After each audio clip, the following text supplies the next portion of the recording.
প্রিয় বন্ধুরা, এই মুহূর্তে দাঁড়িয়ে আছি সিলেটের ঐতিহ্যবাহী ঈদগাহ মাঠ। কি বললেন? ঈদগাহ মাঠের সামনে, কেন্দ্রীয় ঈদগাহ মাঠ সিলেট।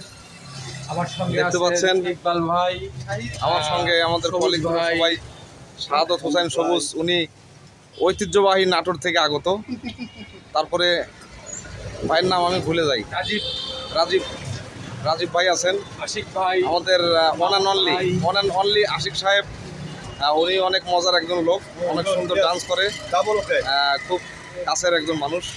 আরেক ভাই আছেন, নামটা ভুলে গেছি, মামুন ভাইও অনেক ভালো একজন মানুষ।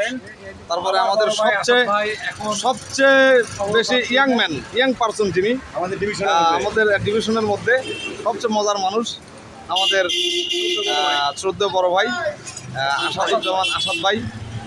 তারপরে আছেন রুবেল ভাই, আমাদের আরেক শ্রদ্ধেয় বড় ভাই। তারপরে এখানে আছেন ইকবাল হোসেন টুকু ভাই, আমাদের রাজশাহীর প্রাণভোমরা। তারপরে এখানে আছেন সুজানগরের কিং নবাগত, সুজানগরের কিং কায়ুম। আর ক্যামেরার এই পাশে আছি আমি মোহাম্মদ ফয়সাল আহমেদ, ঈশ্বরদী থেকে আগত। সবাই আমাদের জন্য দোয়া করবেন, আমরা যেন সহি সালামতে ঘুরে ফিরে আবার আমাদের কর্মস্থলে ফিরতে পারি। তো ধন্যবাদ সবাইকে।